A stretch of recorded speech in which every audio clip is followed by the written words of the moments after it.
Hello and welcome to Writer's Therapy.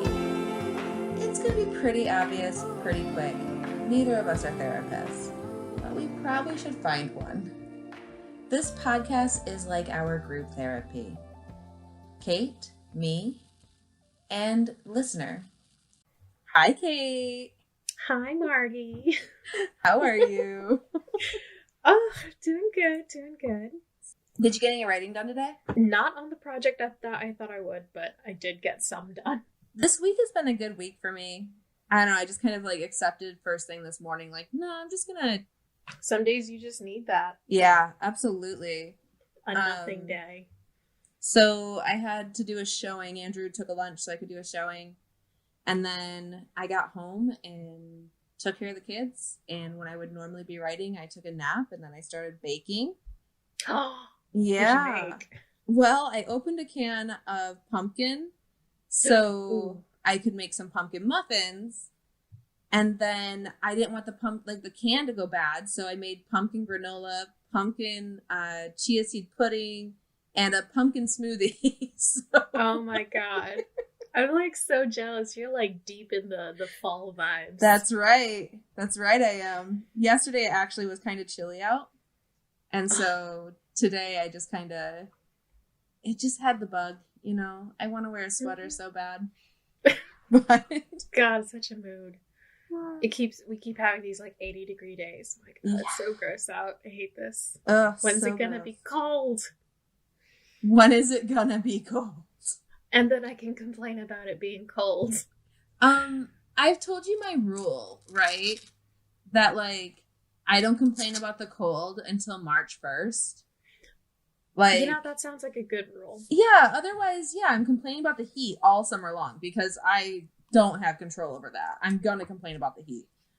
But I don't want to be the kind of person that complains about the weather no matter what the weather does, right?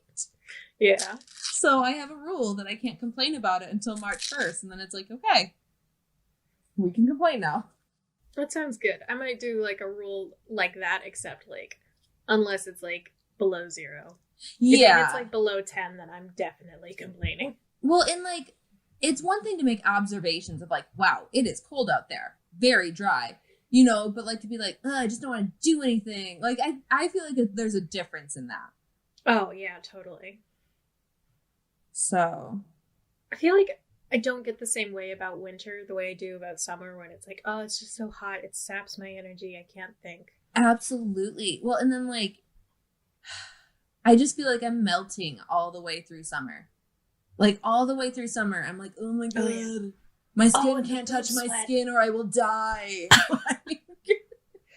I've literally the one thing I really hate about summer is just the constant boob sweat.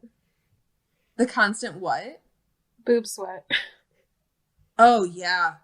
Ugh. I just need to stuff my bra full of I don't know, those silica gel packets that absorb moisture.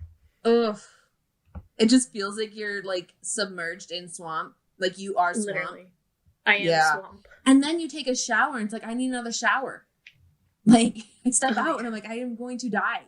This is not the way to live. So I'm gonna complain about summer.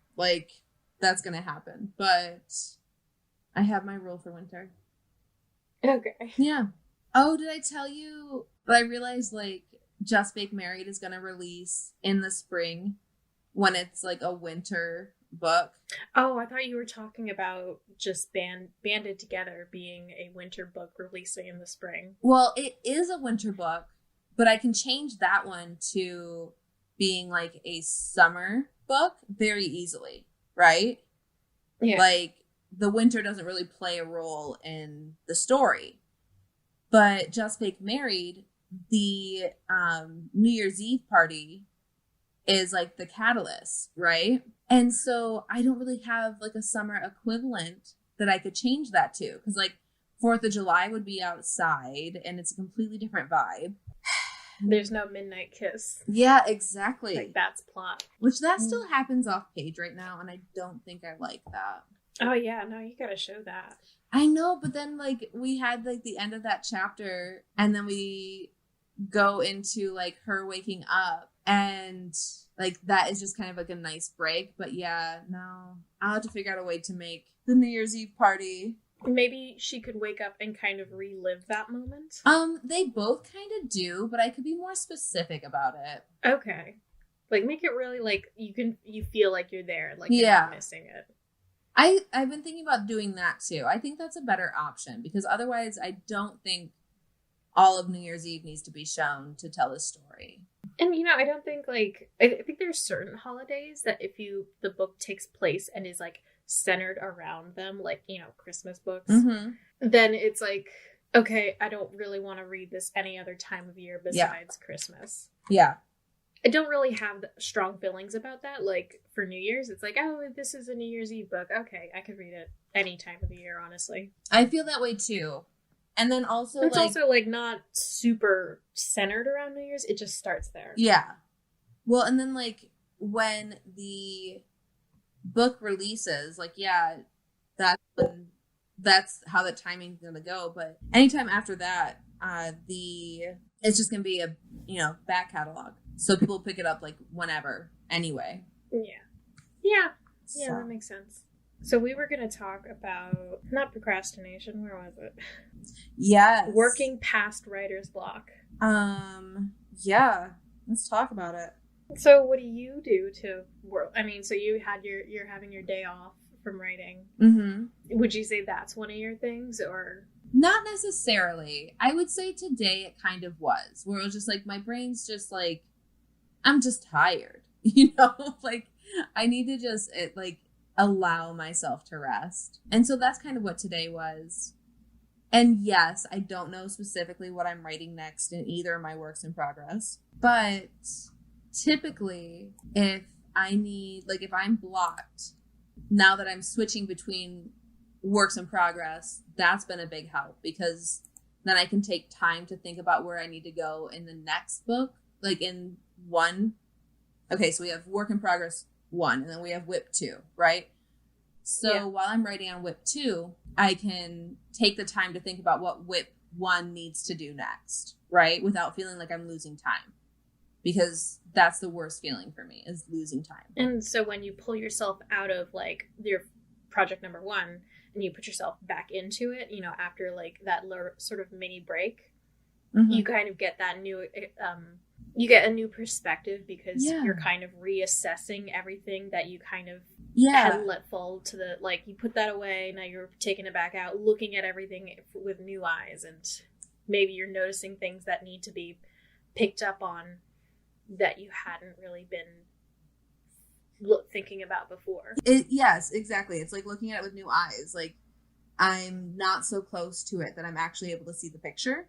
Yeah. Mm-hmm. It's like that scene in Ferris Bueller. What? That scene in Ferris Bueller? What one is it? You know? I only watched that once. It's not a favorite for me. Really? I know. I'm the weirdest person on earth. So weird.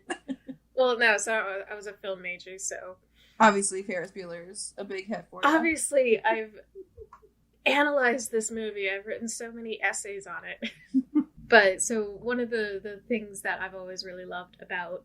So they go to a museum, and it's kind of just a montage scene for how they're spending the day. Mm-hmm. And, you know, they're kind of just running around doing funky things. Mm-hmm. There's a daisy chain at some point.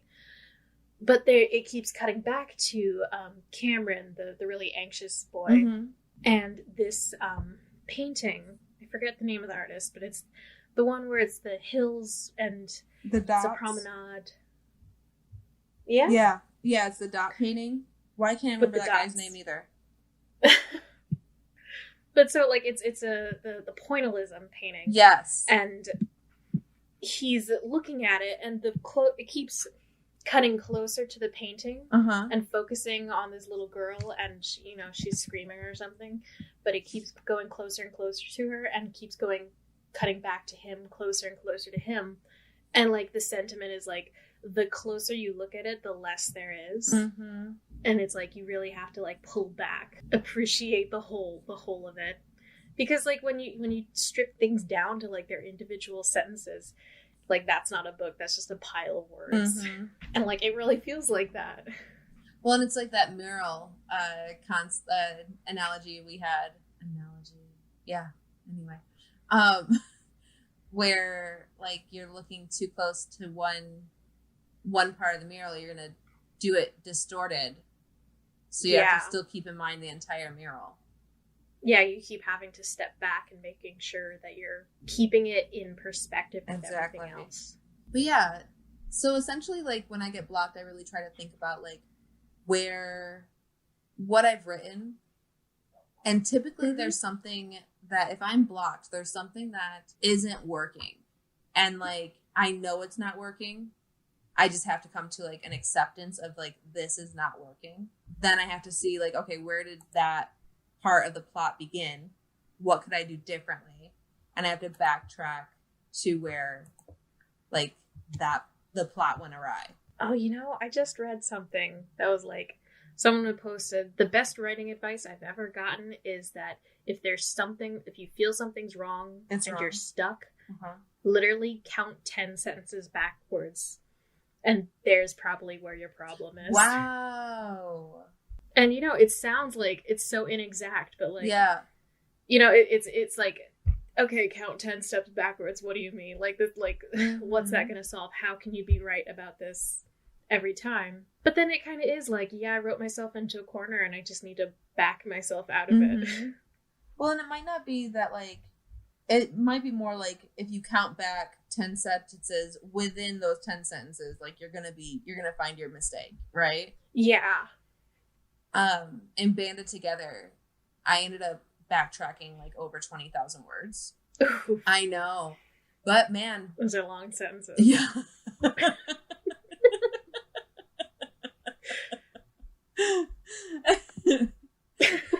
sorry. So I was like I had a lot to change there, and now I'm like, okay, I think everything I changed it to is still gonna be gone. Like, the amount of overhaul in that plot is like, I'm coming for you. Like, I'm gonna hack you right up. So, oh god. The overhaul process just gives me hives at this point. Oh no. I'm just like, oh god, I have to go through and I gotta root through the whole thing. Mm-hmm. The thing I just don't want to do is reread everything. Well, I mean, I haven't read it in like almost a year now. Right. Oh, wow. Yeah. So I finished it, sent it out to betas, and now I'm like, God, I wish I hadn't done that, because I should have just let myself rest with it. And I would have found all the problems that I wanted to change without torturing other people into reading it, because she's a mess. But yeah, so I've had quite a bit of rest with it. Now I just need to go back and make these changes that I think will work better for the story. There's a lot of what was originally there that's gonna go away. So are you in the process of like editing through it, or is it still on hold? It's still on hold. I really want to get Just Fake Married done, which, dude, I mean, I know it's like 20,000 words, but I'm only like 20,000 words away. Right? Yeah. Just gotta get that done. I finished the breakup scene. I mean, I feel like I need to qualify everything in life anymore, ever. This is who I am. And, like, I'm sure the scene needs a lot of work, but, like, it's written. Yeah, that's the most important part. Yeah. Even if it's just there to be, like, a stand-in. Mm. Even if, like, you tear the whole thing out later. Yeah, I feel like the conversation they have, I think there's stuff, I think it's underwritten, which is, like, what I do. Yeah, I get you. Yeah, significantly underwrite, and then in editing, go through and fluff it up. But yeah, so that's on the back burner until then. Then I'm just going to start peeling through Banded Together, like maybe 2 chapters of editing to 1 chapter of writing in the new work in progress. And I think that will also help, of like the brain drain of editing. Just the back and forth of it. Yeah.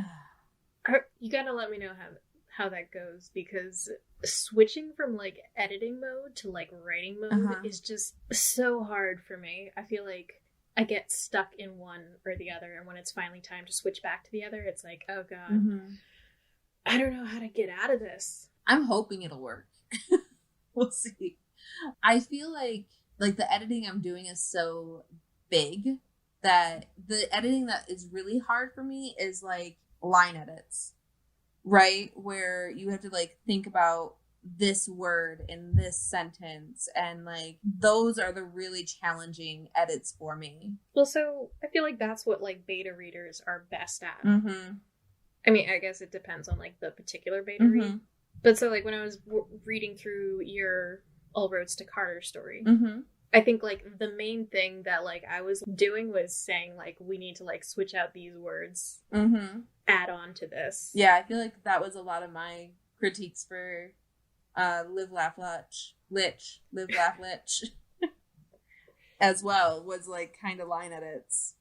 Oh, I know. There was like one where you're like, this word does not work for me. And I was like, I don't know what other word to use. Sucker. It was sucker. It was memorable. It did not work for me. I read through it and like passed it, and I was like, I don't like it. And I was like, but what other word could she use? What other word could she use? And I just kept going like, no, I don't like it. Like I had to go back and tell you. God, I think like every time someone beta reads for me, they come out of it with like, this is a phrase that I don't like, and you've ruined. It's imprinted on me in a way that is unpleasant.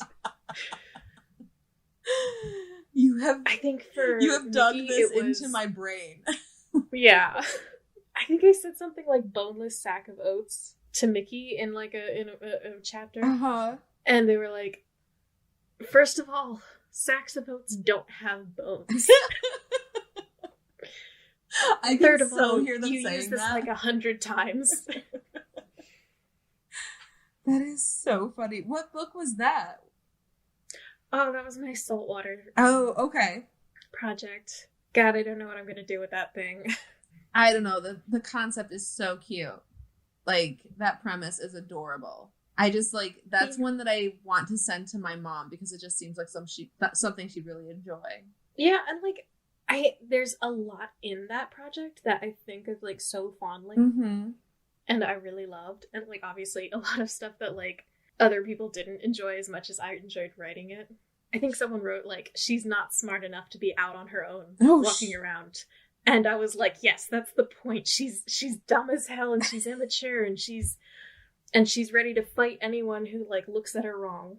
Like, if you start your newsletter, you could do it as a giveaway. Oh no, it's too big to give away. Oh. There's 80,000 words. Oh shoot, that thing is huge. Yeah, it's a whole book. And yeah, like, but that's still a bigger book. Yeah, it's... I think about the overhaul process on that, and I'm like, God, I don't want to... But I know if I don't do it, it's just gonna, like, rot. Yeah. You know, like mildew left alone. I, like, could smell a mildewy book when you said that. It's like bad food left in the fridge and you just don't want to open the fridge anymore. Oh my gosh. Throw the fridge out. Dude, we have had like a cycle of that lately. Because like I'll cook and then like we won't eat the leftovers for whatever reason, you know? And then like they're just leftovers at the back of the fridge and we keep on going hunting for them, and it's like, oh God, no, I don't even want to be in here. I don't want to get anything out of this thing. Oh yeah. Just fall into like a permanent cycle of takeout. Yeah, exactly. Because we don't want to open the fridge. Literally. God, when I was... So I don't want to start a conversation that says with when I lived at the convent without explaining it. What? So my college always took on more students than could actually like, then there was space to like live in the dorms. And so there was this convent next door to our college, and like pretty much just a fence between the parking lots.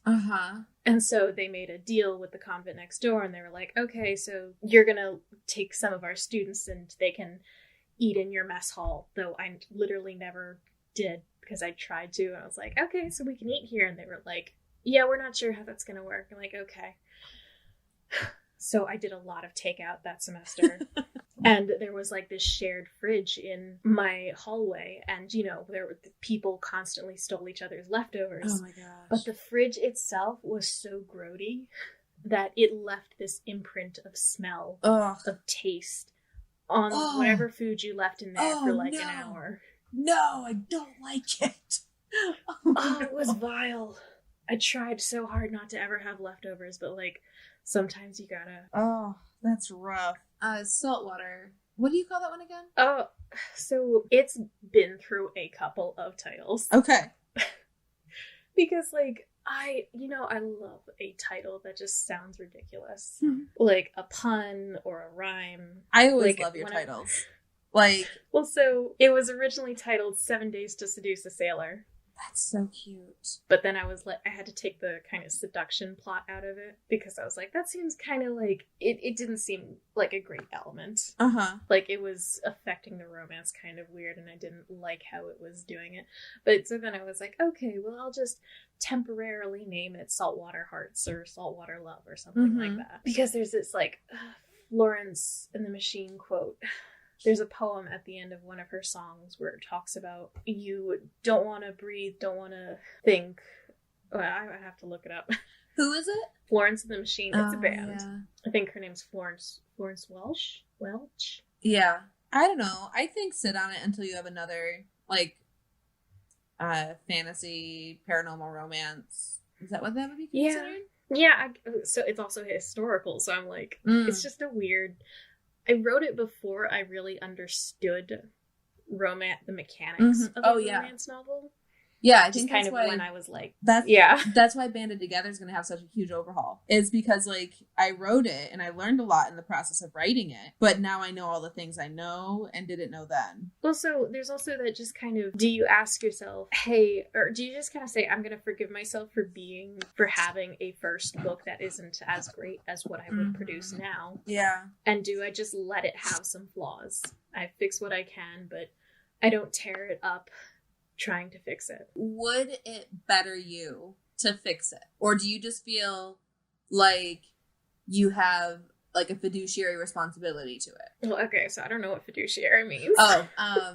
Like you are responsible for it and it alone sort of thing. Like you are responsible to treat it well and nothing else. Does that make sense? I think right now, if I tried to like put everything aside and make it better, I think that would be worse for me. I think so too. So I think accept where it's at, learn what you learned from it, maybe just put it on the shelf if you don't want it to see the light of day. And I think maybe one day I'll work on it again. Yeah. That's what I think. Is just like tuck it away. If someday you could like look at it and work on it and feel like this isn't going to totally drain me, cool, great. But we all have our books that we shelved. Like I definitely have my first couple novels that they'll never nope, no one needs to see that. So another thing, think it's sad. Oh yeah. How do you push through? Like there was a TikTok I responded to where this woman was like, how do people write whole novels? Like I get to the same point in every novel and I'm just completely stuck and I don't know where to go. And like there's no steam anymore in the train, right? And I feel like we all have that point. I know I do. Like I have the point where it's like, oh God, I'm in the slog. Like, how do I get through this? And I've found my different ways. What about you? I really think like learning how to finish a project is a skill. I think so too. And you do get better at it every time you do it. Mm-hmm. And sometimes that means just making yourself spit out 500 words a day. Like it doesn't sound like a lot at all, but like that will get you so fast through a lot of stuff and you may turn out just absolute crap, but like at least you got through it. You will have things on the page and that stuff you can work with. Mm-hmm. Jude, like learning a lot of things right now. Like she'll tell me I don't know how and I'm like, well, this is the first time that you're doing it. So this is the hardest time it will ever be. The next time you do it will always be easier. And I know there's just so many things about like watching the kids like learn to experience the world that's like eye-opening to me. And so like that, like you said, it's a skill and like it's the first time and you just gotta accept that this is the hardest it's ever gonna be. And like you said, maybe 500 crappy words a day, but like pushing through and getting to an ending. Yeah. I think it's also like a measure of knowing your own psychology, if that makes sense. Yeah. Because like we've had a lot of conversations about like the ADHD brain and like how you have to accommodate for yourself and set up structures in your life that are gonna keep you accountable for things that your ADHD would let you slip through the cracks on. And so I was actually talking to Austin about this the other day, because he was sitting down with me to help me figure out how to, the website newsletter thing. I'm trying to get it set up still. And so I'm telling him, like, I could sit down and figure this website out myself, but it would be, I would hit block after block. And like one of the blocks is literally just the part where it's like, okay, sign in. And I'm like, oh, I gotta go find my password. You know, like you gotta identify all your stopping points, everything that's gonna throw you for a loop. And you have to come up with a mechanism that helps you get over them. And sometimes that means literally just having someone sit down and watch you do this and say, you're going to hold me account. Like, that's how I did all my homework in high school. Not high school, elementary school. It'd be, my mom had to like watch me do it. Otherwise it wasn't going to get done. I feel like that's stuff that because I have a tendency towards counterproductivity, right? Yeah. I think I've never been diagnosed, but I need to. But I think I have complex anxiety because there's a lot of overlapping like symptoms that I have to ADHD, but there's a lot of things I don't fit. But man, I fit a lot of the symptoms of complex anxiety. I feel like in my late 20s and still now, I'm learning those coping mechanisms. I'm, like you said, like I'm learning to identify, like I'm avoiding this or I will avoid this. How do I get myself around that avoidance? Yeah. And it's just, I'm really happy you had support so much younger to be able to identify those things for yourself. 'Cause it's, I mean, if I make it sound consistent, believe me, it was all over the place. I'm sure it was. But like, I feel like just having like the knowledge that like you're going to have these struggles sort of thing, and having that knowledge like gives you so much power. Because now at like 34 years old, I'm like, this is a pattern. You know what I mean? This is a pattern I've had my entire life. How do I break this pattern? I think just as a society, we're more more aware, absolutely, of things like ADHD, but also I think if my sister hadn't been diagnosed with autism first, my parents wouldn't have had the awareness of learning disabilities that they did. Yeah.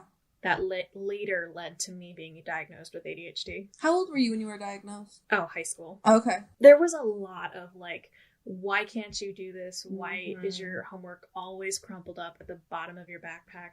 Why don't you remember things until the day before? Yeah, man. You know, it was like a lot of frustration. Yeah, absolutely. Well, and I think my mom might have ADHD because like I didn't, like those questions happened and then mom would want to like implement systems, but she couldn't make them happen. Right. And she's like that to this day. And there's just a lot of different things. It's like, I don't think that we're neuronormal, right? Like, I think that they're neurotypical. Yeah. Thank you.